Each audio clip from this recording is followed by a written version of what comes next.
The Scripture tells us very plainly that we cannot separate the two.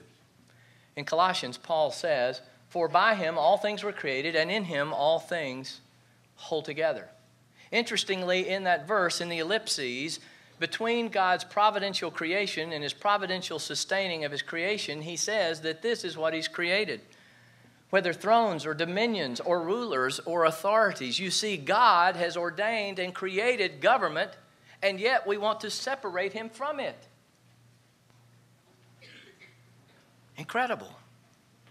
But building upon that, we see in Romans that it says there is no authority except from God, and those which exist are from God.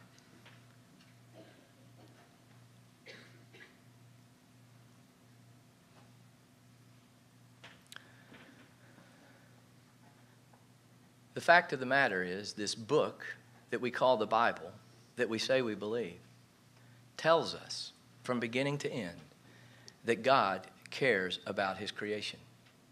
In fact, he cares about what he has created so much that he died to redeem it, and as it says in Corinthians, to reconcile all things back to him, in whom are hidden all the treasures of wisdom and knowledge.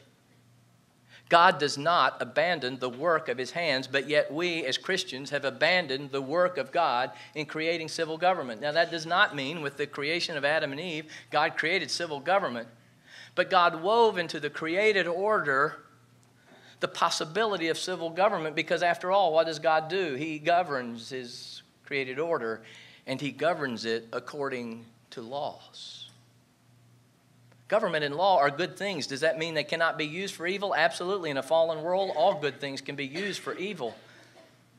But we cannot not care about what God cares about. And he cares about the works of his hands.